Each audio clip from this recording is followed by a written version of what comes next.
I know like there was that nerves a little bit of, is anyone going to show up for it? So it was a little nervous thing on too. And I know for me, that was the first time that I'd even been to Fest. Like I had never even got to go before that. And we'll get into this story in a minute, but right before, I want to say like a week or two before Fest, we ended up kicking our drummer out.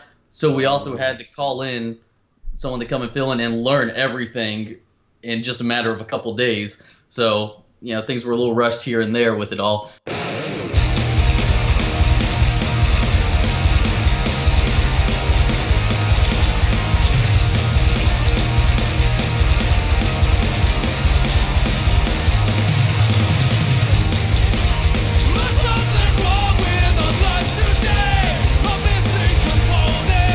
Hello, welcome to 3 Gigs, the podcast that tells the stories of 3 shows that have had a profound effect on a performer's life and career. Their very first show, their best show, and their worst show. I'm your host, Dominic Davey, and today my guest is Justin Pritchard and Patrick Drury from the band Kid You Not.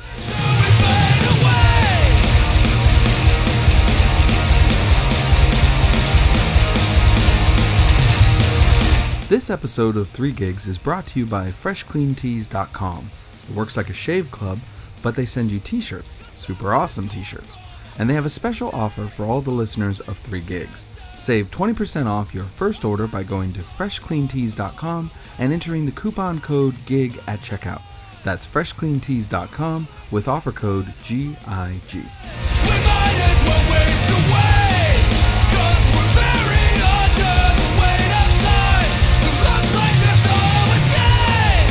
Started in 2015 from St. Augustine, Florida, Kid You Not has accomplished quite a bit in a very short time.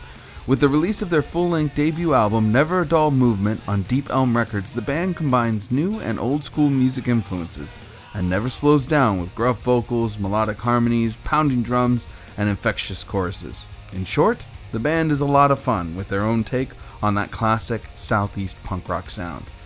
So it's no wonder why they've been doing so well for themselves. They're great.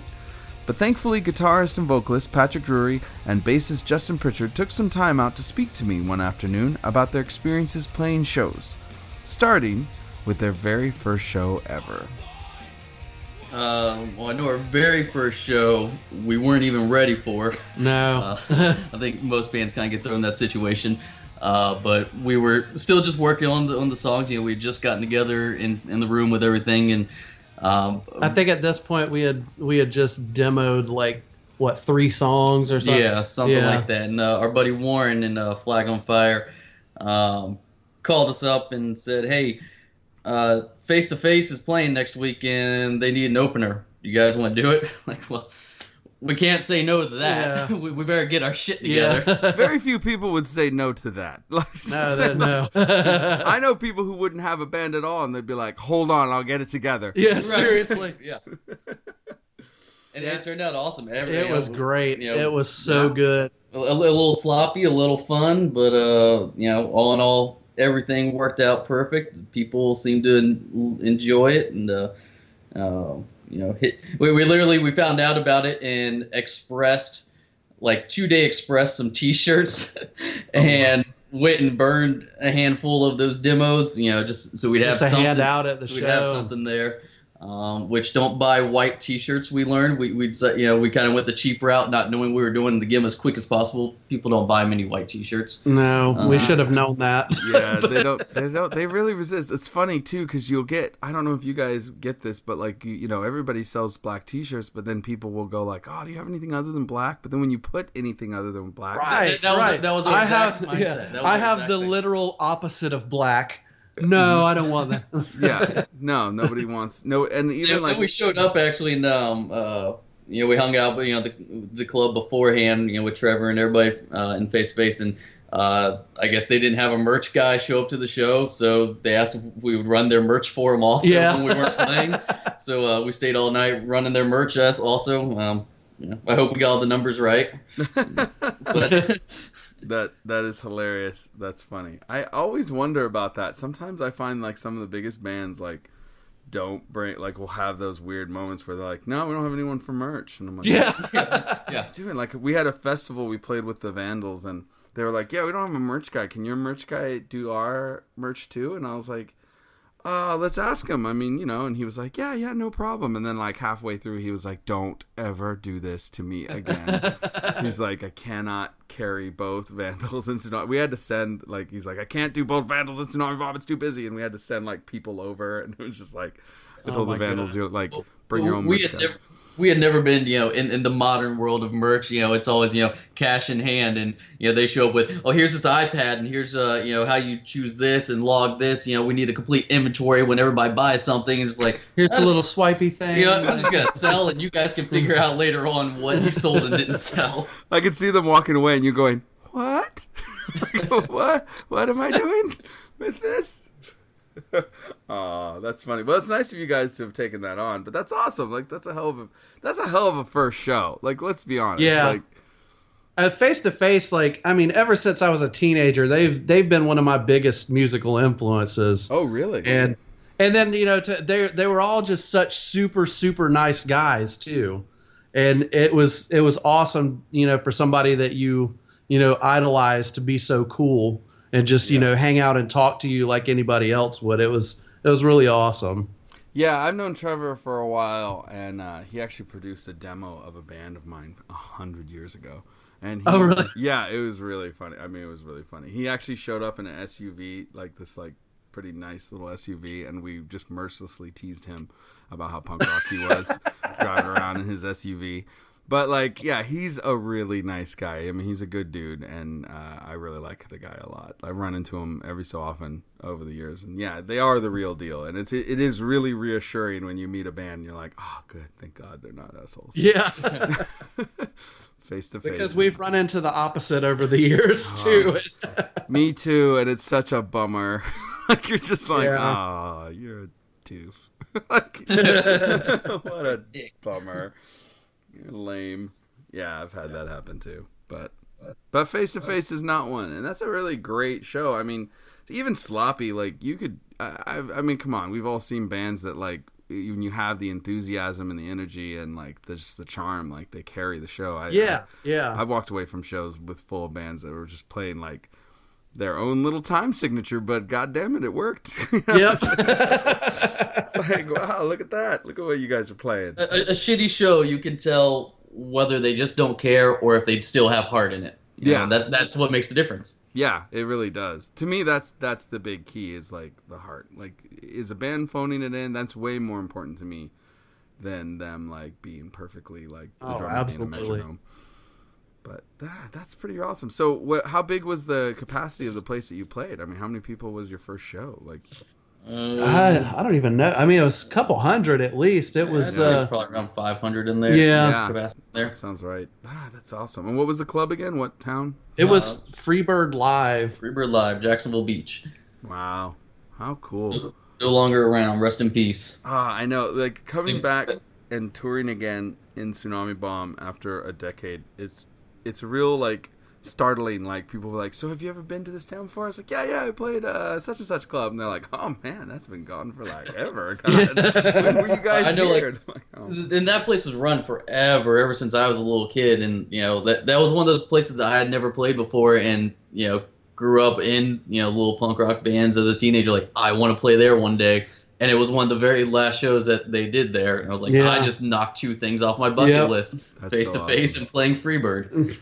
That's awesome. That's really cool. Well, that's a hell of a beginning. Like, well, it's no wonder you guys were like, okay, let's keep doing this band. Yeah. This sounds like this is going to work.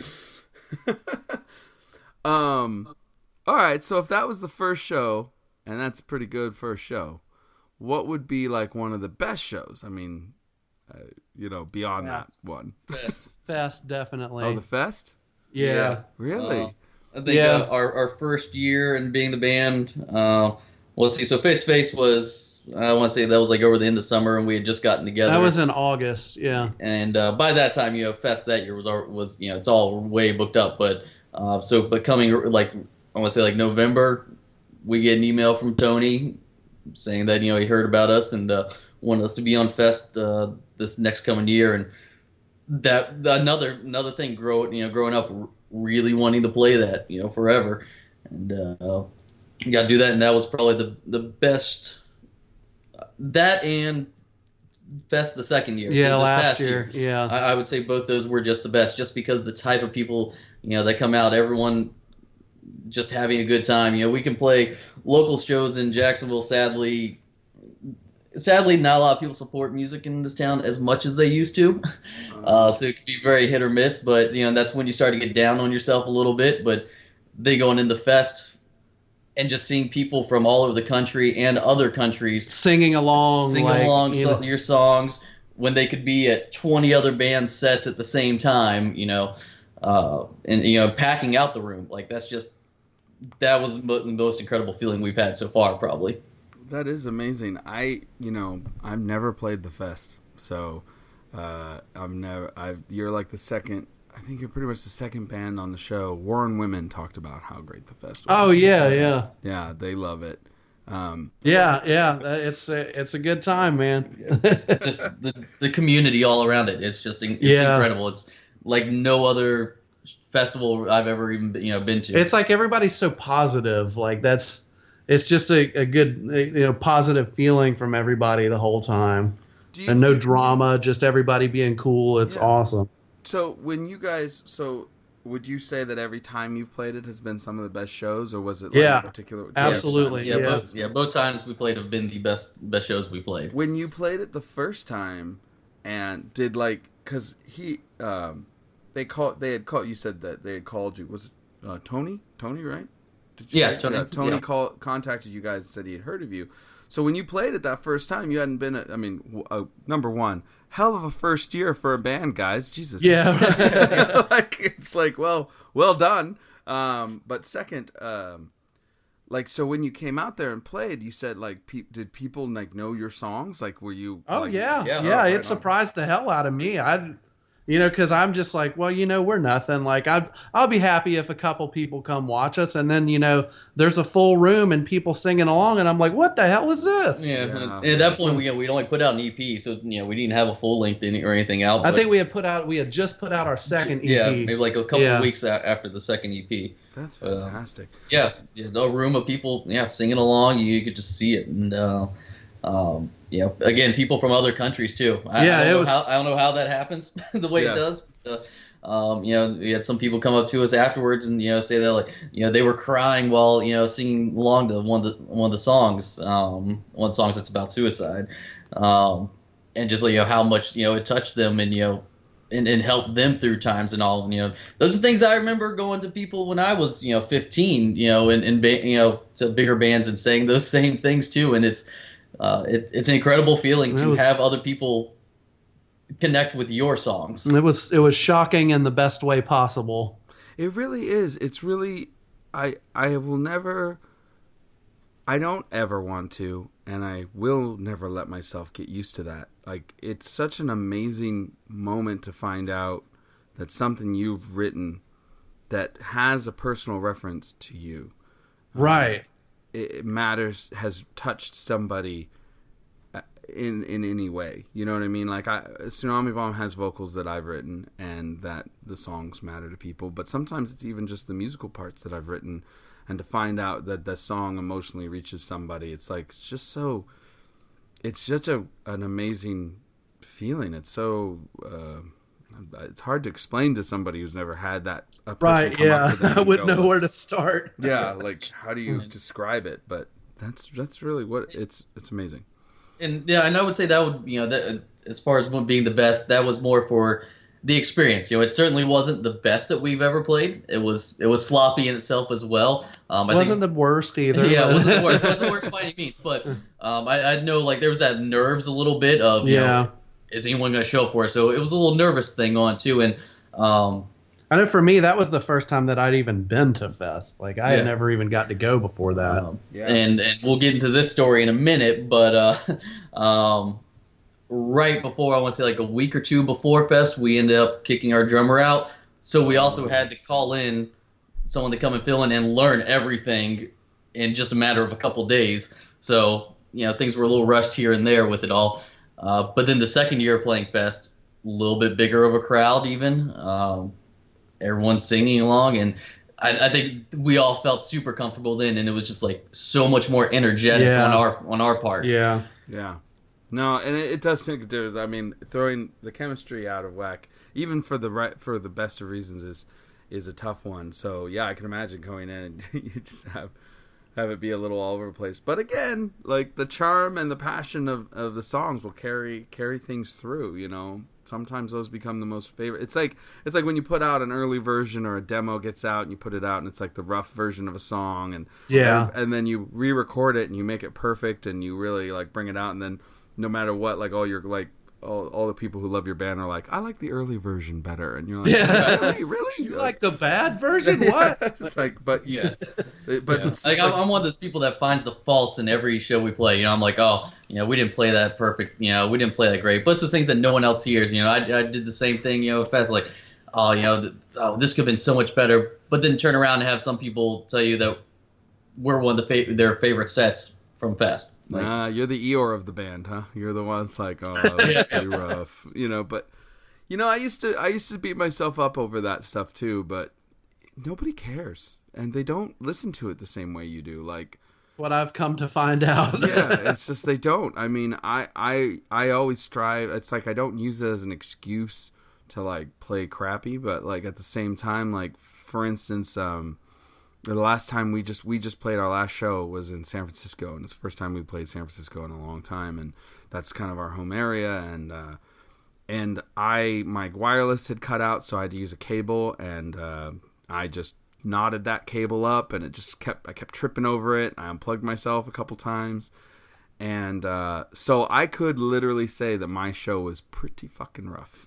Like, but that's happened to Patrick a lot. Oh, yeah. Recently, his wireless going out too, and same thing. No, I gotta crack it open. It throws out the flow of the show for a minute. Yeah, it's because it just like it's like a leash that gets smaller and smaller, and if you're the type that spins around or moves around, or like, you don't just stand there. It's like it's one thing if you just stand there and you kind of slowly strut across the stage, but if you're like moving around a lot, and I just can't stand still, and that leash just killed me on that show. But like, where is in the past I would have like beat myself up over it and just been like, you know, and I could watch the video and I can hear and I can see it, but like people have come up to us going, oh my god, that was awesome, it was perfect, and everyone had a great time, and everyone, like, the band was talking about how much fun they all had, and I was like, you know what, forget it. It was awesome. That was an awesome show, everyone. Yeah, it was great. I can now let it go of my own personal experience and just sort of embrace the moment that it was.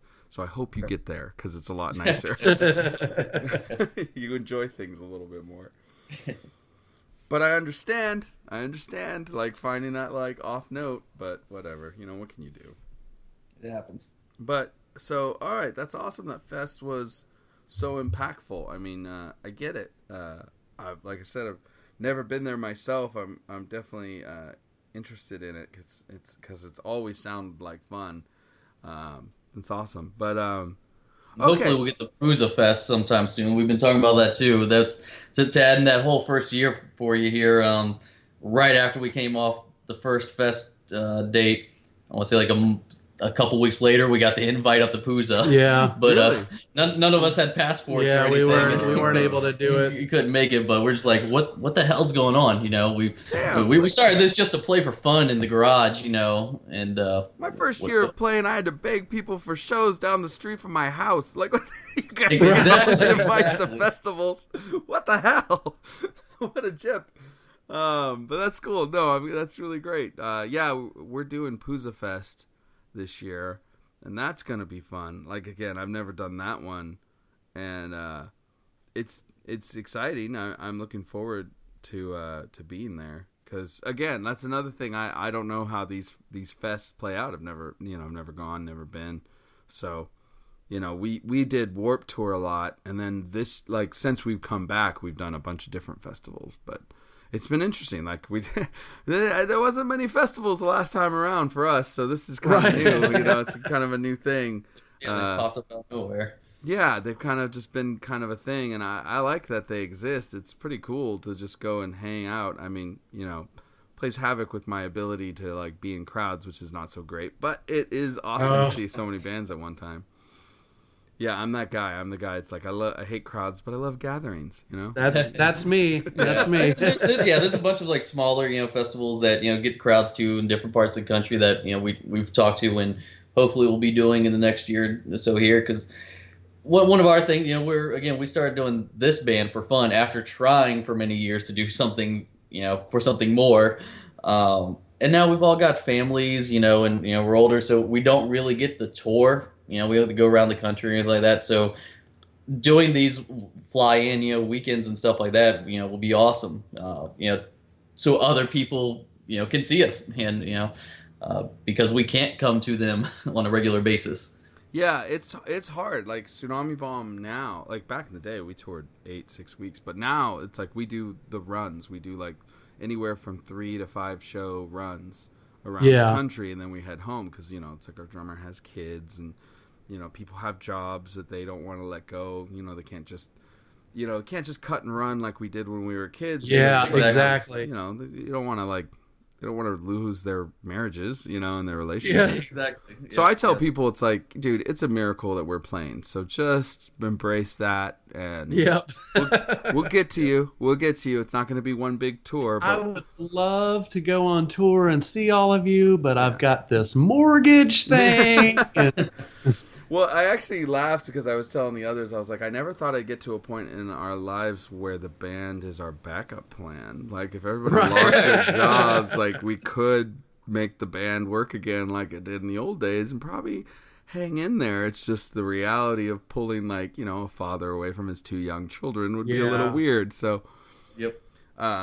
But like I said, like, I think there's a lot a band can do in the meantime, and I feel like a lot of people don't feel like, we don't do anything, and it seems like you guys keep pretty busy and keep yourselves pretty actively, your band active online and all over the place. There's a lot you can do to like extend the reach, Yeah. Well, especially with social media, the way everything's changed now.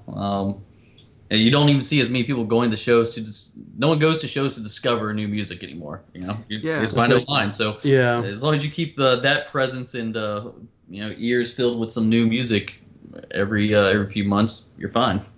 Yeah, I mean, it's interesting how it all works now, but it's there's downsides and there's positives, and the positives are definitely that, like, bands like ours that cannot take on the 8-week, 6-week, 2-week off lifestyle at this point can embrace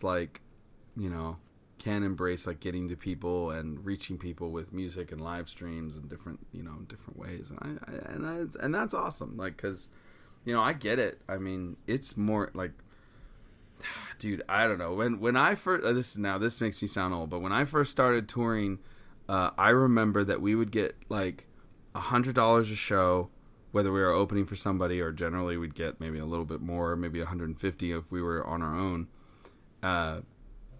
And it would take that $100 when I started. I'm totally gonna date myself right now. Got us 2 full tanks of gas in our van, and left like $20 left over.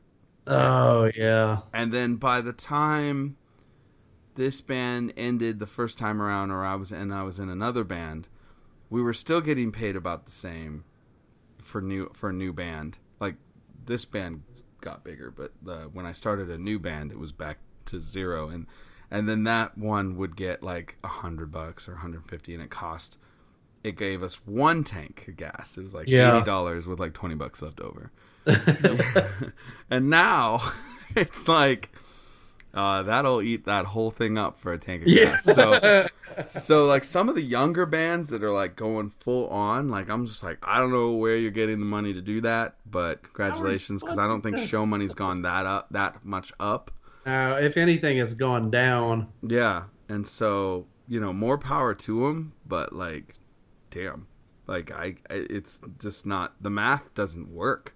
Like, for a young band to tour, like, things that even Tsunami Bomb can pull off. Like, if I started a brand new band, I am in the process of starting a new band. Like, that band's not going to be able to like fly to the East Coast and do a run of dates. There's no way we'd get enough money to cover that. It's like, so it's definitely changed, and nobody really talks about that. So, like, just the mathematics of making this work. Touring is a young man's game now. Yeah, but I don't even know how they afford it, but they seem to, or they don't. I don't know. Whatever. Like, I'm not sure how they afford it, but They all live in a 1-bedroom, and yeah, right. parents give them gas money. Maybe, again, more power to them. But yeah, I mean, I love touring. I did, but it's just like, it's tough, man. It's tough to pull off, and I don't blame my band. I'm probably the one in my band that can do it. I could still do it. But then again, I'm divorced. So I don't really want to force that on anybody else. That makes a big difference. So, I'm not going to Hey guys, I think I know what you need to do. Far be it from me to give you guys life advice. So never mind. All right. So so the fest was one of your best shows. Those are the moments when you played that and you have so many people coming in from so many all over, and then everyone that shows up is so invested in the bands that they see and are really excited about it. And so, look, those are the moments that you were like, oh my God, this is awesome. Like, people are singing your songs. What's a good example of a time when you were like, dear God, what have I done? Oh, Jesus. Which one? Yeah. I know, right? I think we're both, I guarantee you we're both thinking of the same one. Yeah, this is where I said I would tell you about our drummer thing a minute ago. Yeah. So, yeah, right a little bit before Fest, that first time, we played a show at a local place here called Jackrabbits. And for some reason, it was a 2-band bill. Don't know why we got to be the second band or the opening band. But for some weird lasers, reggae. It was like hip-hop. like an EDM white boy reggae band. It was just the weirdest, like who put this show together? Like, why would you have us and this other band and think that we go together? Like, what the fuck? Like, what? But the promoter had been the one who gave us the face-to-face show, and we were hoping to get some more stuff. So we play ball. You want us to play something, we'll play it. So we can keep in your good graces. He told us sound check was at this time. And so we all get there. I'm the person who's always like 2 hours early to everything I need to be at. So I get there, and everyone else gets there probably about an hour before when we're supposed to sound check. Except for our drummer and at the time third guitar player, Joey and Chris. They kept calling and saying they were having car problems. It's overheating. We pulled over. We had to do this. They were almost 3 hours late for sound check. Like, pretty much, I don't even think we got the sound check. No, we didn't get a sound check. We ended up just getting a line check because they were so late, right before we had to play. And it was so sloppy as hell. You could tell something was off with them. Joey, our drummer, like, nothing was on time. It was you're too fast or too slow. I remember there was one song that we said, we're not going to play this one in the set. And then where it was supposed to be where it normally would have been said, we say, all right, we're not playing this to each other. And then he goes on and clicks off that show and starts playing that one. And then, else... oh yeah, and then that's the one, like, also, I wasn't expecting it, and my mind went completely blank, and I totally forgot the lyrics for the song. So, like, the first verse of the song, like, was just not there. It's just me looking around at everybody. But the rest of us started playing the song that we were planning on playing. So everyone's doing something completely different. And it was just a clusterfuck. And in the end, it turned out that they didn't have car problems or anything. They were stopping to go buy drugs and get fucked up and then come to the show. They were dealing with their drug dealer and everything. Mainly our drummer. He was the culprit of the heroin. And so we ended up kicking him out. And then later on, he was one of those guys that's always late to practice too. Always late, and you could always see it. Something was wrong with him. It turned out that was the problem. Too many needles. And eventually, we found out that that guitar player Chris had been always helping him supply, and always getting him in, but claiming to us that he didn't know what was going on. He was the enabler. He didn't know anything because the drummer didn't drive. Chris always went and picked him up for everywhere, so he was always the reason they were late. Taking him to do that. So. Again, we all have families, and we practice, in our garages and in our homes and stuff. This kid was bringing that stuff, into the house, trying to, not let us know about it, obviously. And, that shit doesn't need to be around our kids and everything, or, really anywhere in a band, period. Does not need to be there. I have yet to ever meet anybody, and this I've said this a couple times. I've yet to meet anybody that said, you know, when I really kicked up my drug habit, my life really came together. That's when everything really worked out. You know, like I got a good job.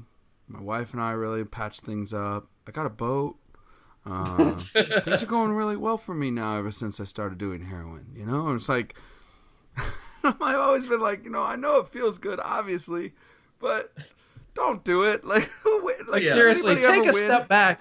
You're sticking needles in your arm. Like, come on. Like, what good can come of this? Or no. I think for him it was in his foot, because he started telling us he had some other foot problem. Oh yeah, and it was screwing him up with practice. Like his foot was hurting. I don't remember what he said. He like cut it on something and got it infected. Oh, the whole infection thing. Yeah. You know, it's rough, and it's so hard too, because it's just like it's so prevalent. But I've never really understood why people want to do it. You know, it's like I'm not trying to sound like a square. You know, I'm not trying to sit there and like it's not. I have nothing against like you want to get high, but like we're not talking about smoking pot. Yeah, you know, hardcore like heroin, like hardcore stuff that's gonna kill you. That's what I'm talking about. Yeah, exactly. We all know. They've made movies of the week about people dying from this. Like it's like why do you want to do it? Don't do it. Like of course it's gonna feel good. I could even maybe turn my head to an occasional, you know, cocaine habit if you want to, you know, not a habit, you know, your occasional, you know, party or something like that. But when you're doing heroin, you know, every day. Yeah, it's like you know, I know you've seen Requiem for a Dream. We've talked about this. Like, we've talked about the damn movie. No, and then that was the second chance we gave him the band. We didn't know that was the problem. We thought it was some pills the first time, and we were supposed to actually start recording. And he didn't have a job or anything, so we loaned him some money to go buy some new like drum heads and stuff. And then he just never showed up. And then a few months later, he said, you know, he was off the pills and he was clean. And it's apparently was always. I mean, we're being very flippant about this topic, but at the same time, it's heartbreaking because I've just seen so many people get ruined. Oh yeah, you know, it's insane. And their moral, like, and then as it gets towards that critical mass where they're way deep in, you watch their moral justifications like that all of a sudden gets moved. You know what I mean? It's like I heard about a band where the guy would like.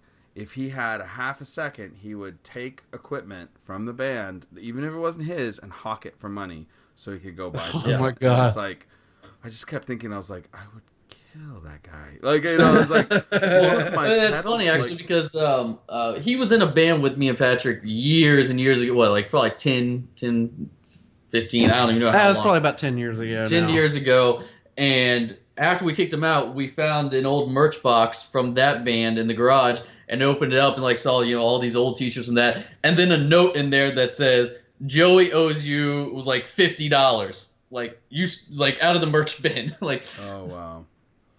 Well, you know, hopefully, I mean, I wish that guy luck. Hopefully he got, you know, hopefully he took care of himself. But it's really hard to just have a band and try and. It's hard enough to have a band. Yeah. You know. Yeah, and I don't want to laugh about the way that we are. Like, it's, you know, we tried to help him. We did. Like, we tried to work with him. Like, hey, man, like, you know, we would ask him, you know, are you, you know, doing all right with this stuff? Oh, yeah, it's fine. Like, you know, nothing's wrong. And I don't know. And, you know, there's only so many chances you can give somebody to screw you over. Yeah, we didn't know the extent of his problem, but we knew there was something wrong. But we kind of decided that, you know, that maybe this band, because it was starting up, you know, new at the time, would be that thing that he needed in his life. Yeah, you know, right. Start getting him, you know, to give purpose to, you know, to himself, because he didn't have a job, didn't have a car, was living in a one bedroom with the other guy, you know, just not doing good in life. Period. So we thought this would help. He did, you know, he had pawned off his drum kit already, you know, for stuff, you know, and I had a spare drum kit that I just let him use, and you know, and he never wanted to go and get his own even after that. He just never wanted to save up any money for anything. No, and it's really heartbreaking because that's the other thing. Like, I don't know about you guys, but I've lost a lot of friends, and I lost somebody this last year like that was an amazing guitarist, amazing person, and miss him every day. And I lost my oldest friend in the world. You know, it's like, it's just a bummer. You know, it's just, you know, it's like, again, like, not trying to be square, but like it just ruins things. There's no happy ending to these stories, unless the only happy ending to the story is like, and then they stopped, got clean, and moved on. You know, right, I mean, that's the only happy which is ending. sadly the rarest thing you ever hear with these stories. Right, because it's really up to the person, you know, to really do it. But and oftentimes it's okay. Well, how long is it going to last? You know, right, and there's that too. It's like, you know, it's like it's a tough one, and it's so common in the music scene. It's just a heartbreaker. But I mean, there's no real working with it. Honestly, at a certain point, like if you want a group to, I'm not even saying succeed. When I say succeed, I don't mean make it big. I mean just succeed as continuing as a band, right? And doing and being able to function. It's like it's awfully hard to make that work. And I mean, it sounds like that show was just a nightmare. I mean, for us too. So I'd say that is the worst we played, for obviously multiple reasons. For the show itself and the aftermath, you know, of it, and it was just a wave of shit. And I think maybe the second worst show, I would say, I won't name the place or anything, but they had just set up this new sound system. And they thought, first of all, anytime we played there, like the sounds have been terrible. Like the microphone, the mics cut out in and out the whole time. So they thought they'd invest in these new wireless microphones for the stage. Right. And they had a bunch of bands playing. Mind you, this was an all-day like festival thing. They had us on like last or second last something. And we go up there and we get halfway through our first song and all the microphones go out. And they sit there telling us that we're overheating the system. We're playing too hard. Okay. Yeah. It's only vocal mics, mind you. Only vocal mics. Only vocal mics. They don't have anything mic. It's just vocals. But we overheated the system. Turns out that they didn't realize you have to change or recharge the batteries. You can't just let it sit and run for 2 days. Oh my god. And then on top of that, they didn't have any backup mics wired or anything. They'd had nothing. It was just the one set of wireless mics. Oh no. Yeah. Oh wow! So we got halfway through one song, and then after that, we are an instrumental band. Oh no! Yeah, I can't tell you how many times I've walked into a club just to find their sound system to just be a mess, and then no one really knows what they're doing. And we've even in the last while we've had situations where our road tech, who's this amazing guy named Charlie, who will come in and be like, "Step away from the PA system, please. Just step back. Let me do this, and I promise you'll be happier. Just hold on."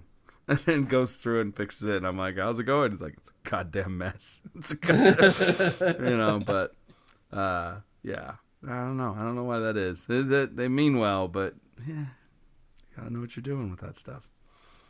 And you know, we're not prima donnas by any means when it comes to, you know, sound systems. Like, if there's a mic I can sing into where you can hear me, I'm happy. I was gonna say, I would hardly say you're count as prima donnas when you're like telling me about a situation where the mics like across the stage stop working. I'm like, it's like, seriously, can I just have this one thing?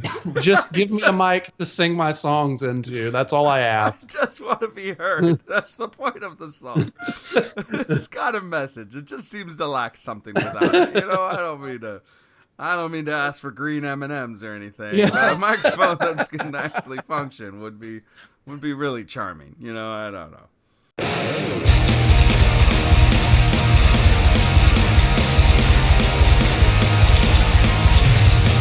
You've been listening to Justin Pritchard and Patrick Drury of the band Kid You Not. And you can find out more about the band at their Facebook page at facebook.com/KidYouNotFL, as in Florida, Kid You Not FL. Thank you so much for tuning into 3 Gigs. Feel free to check out our website at 3gigspodcast.com to find extras and live footage of all of our guests. And you can follow us on Twitter, Facebook, and Instagram just by searching 3 Gigs Podcast. And you can let us know what you think of the show and what you'd like to see in the future as a guest. Any bands, any performers, anything. I'm listening. So let me know. If you are one of those iTunes users, please take a moment, if you're enjoying the show, and find us on iTunes by searching 3 Gigs Podcast and give us a rating and review. That's how iTunes lets people know about podcasts, so we really appreciate it. I really appreciate it. Thanks. It really helps get the word out. The theme music today is No Shirt, No Shoes, No Dice, which aside from being an amazing Fast Times at Ridgemont High reference, yes, Patrick and Justin, I got that immediately, it's a great song by Kid You Not, off their debut LP, Never a Dull Movement, out now on Deep Elm Records. Once again, thank you so much for listening to the show. I hope you enjoyed the episode as much as I did. My name is Dominic Davey, and this has been 3 Gigs, and we'll see you next time.